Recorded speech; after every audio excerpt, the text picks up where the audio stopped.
Okay, so now about the Teide Mountains or Teide National Park, because this was the highlight of this hike for me, and it's probably the highlight of every hiker who is coming here, even when the main trail is passing that, it's not going there, but it's a highlight of all the Canary Islands.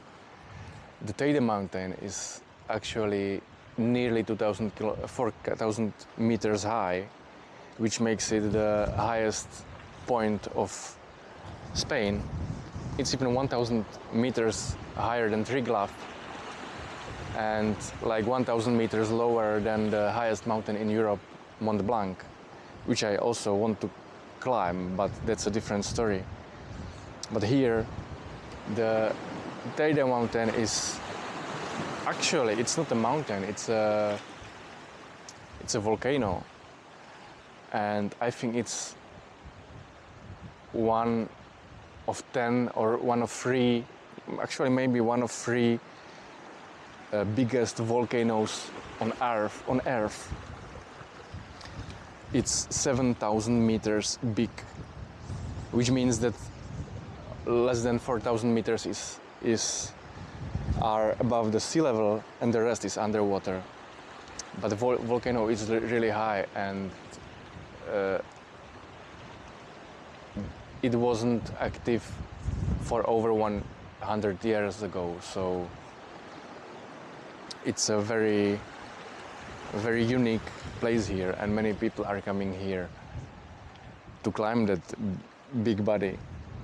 And climbing it, I mean like really climbing it, because there are actually 2 options.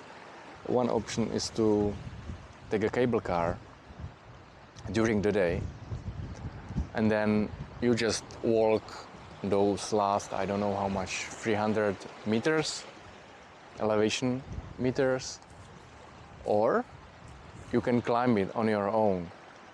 And the second option is definitely better, because it's a unique experience, and most people do that at night.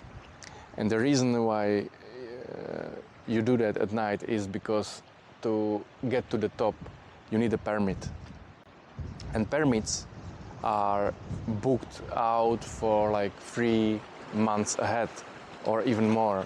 So if you want to go to get to the top of the Teide mountain, you have to book that permit over 3 months ahead for specific day, not just specific day, but specific time also, specific hour.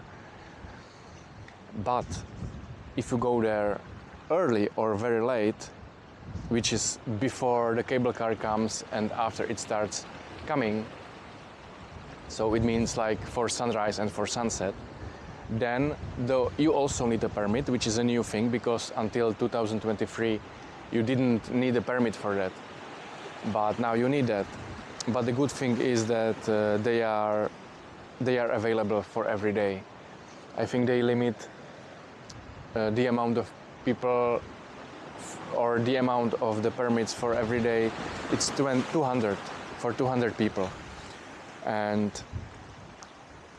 in the morning not many people are going there because there is no cable car. The first cable car comes there at night 9 a.m. So the only option to get there is by walking, and by walking I mean like it takes like 5, for someone maybe 7-8 hours, it depends from where. And if you want to get there for sunrise, it means that you have to start very early in the night. I started, I think, after 1, something like that, and it took me I don't know how many hours, with many breaks, like 5 hours maybe, something like that, 4 or 5 hours. So you can do this, and there are more people climbing it during the night, because also the sunset is much better there than to be there just during the day, you know. And what's absolutely unique and what everyone should see is the shadow of the Teide, because this is actually the longest shadow on Earth. You can't see this long shadow anywhere else on Earth. I tried to make some research how long it is, because they are different sources and they say different things. I saw that somebody said 150 kilometers, somebody said 300 kilometers, somebody said 40 only, I don't know, but it's the longest shadow on Earth anyway. Probably depends on season and time and whatever. And also what's very interesting is the shape of the shadow, because it's very straight pyramid. It's a triangular shape, which is weird because the Teide mountain doesn't have that shape. It has, wobbly shape, but the shadow is pure triangle, like a pyramid in the sea, which is absolutely awesome. And you can see this only during the sunrise or sunset, obviously, not during the day. So that's another reason why to hike it through the night. And when it comes for hiking, it's very, very, very steep. I think it's like 1 kilometer plus. It depends from where you are going, but it's 1 kilometer or even 1,500 meters elevation gain, and you need to climb this elevation gain. It's not the distance is, for example, 10 kilometers, but elevation gain is at least 1 kilometer. And when you walk this on those very narrow paths in the night with the headlamp, which obviously you need a headlamp for that, and you need a headlamp which lasts long enough and which has strong light, so don't take just any headlamp, but really take some good one. And it's very demanding. So what worked for me was to take 2 liters of Coca-Cola. I never drink Coca-Cola in my normal life, but here I took 2 liters because of sugar, because that sugar boost every time you drink it is absolutely amazing when you just can't. And what it's connected to that high altitude. You are in over 3,000 meters of altitude. And it means that the air is not that thick. I don't know how to explain it, but it means that the breathing is harder, and you can get dizzy. There are people who have headaches. It's really high. So it's recommended to first spend at least 1 day in, for example, 2,500 meters to adapt a little bit, and then climb it. Definitely I wouldn't recommend to go from the coast by the car and then climb it straight away, because you would go from 0 meters to those nearly 4,000 meters, and you could have headaches or you could feel crappy, and it could be dangerous. So it's better to make some steps between. It took me like 3 days to get to the top, so it was okay. I didn't feel any dizziness, I had no headaches, anything, but the Coca-Cola which I took, that was a lifesaver. I drank it all through the night when I was climbing it. So it's a lot of sugar and a lot of calories, and it helped me a lot. And also I was climbing it with 15 kilos backpack, so that was also much harder than going just with small backpacks like most people do when they just take water. And water, Coca-Cola, whatever, you need a lot of liquids there because of the high altitude. The body needs more water. Literally, the body needs more water there. You need to drink a lot when you are going so high, especially when you are climbing on your own. Okay, so it's climbing, and then what about sleeping there or bivouacking there? Actually, it's very similar to climbing. You also need a permit if you want, because the whole area, it's called Teide Natural Park, and it's a highly protected area. It's absolutely forbidden to sleep there, except for 3 places. They are 3 official places where you can bivouac. And difference, and people are mixing this up.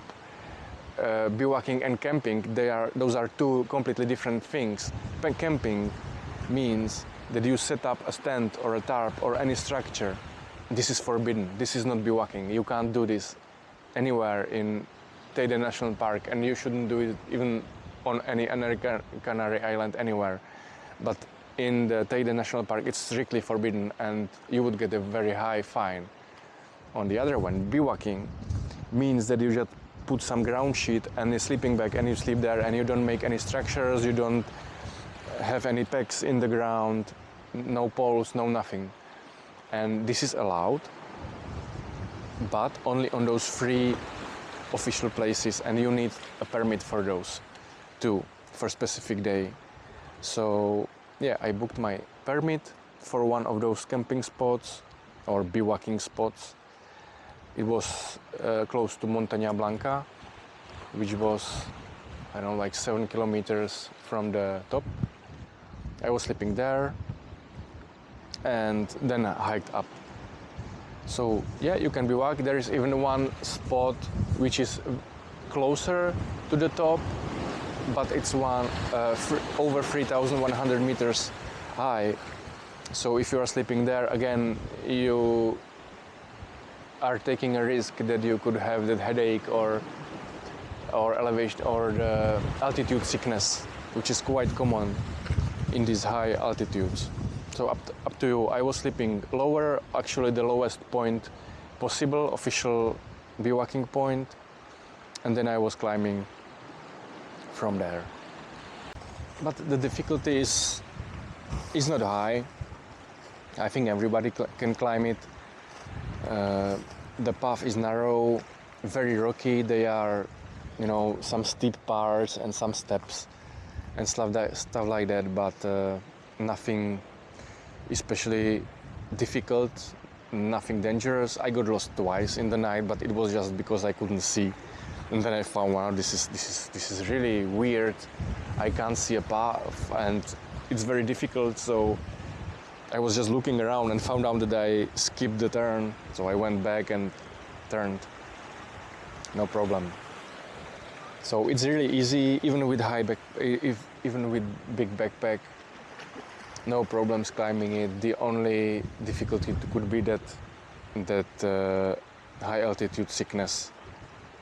Some people are having it, some people don't. I don't know how.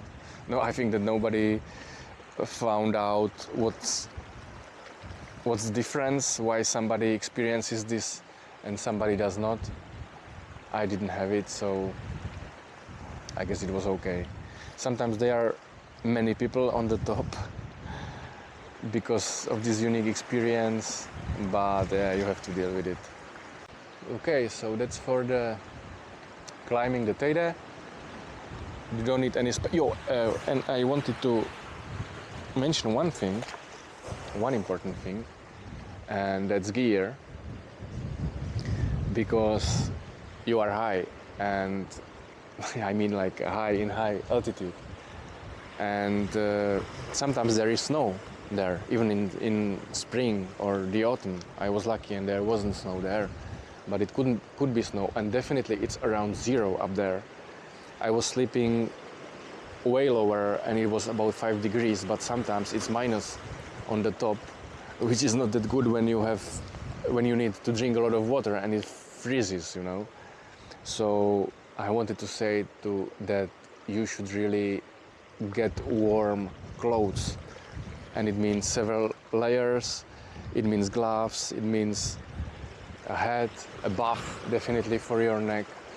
So don't underestimate that. I heard about people who went, from 20 degrees and they were expecting that it will be the same, but it's not.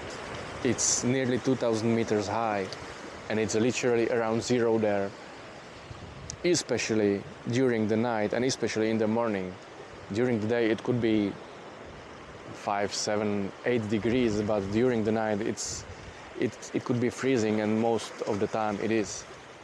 So really take good gear for that and don't underestimate this.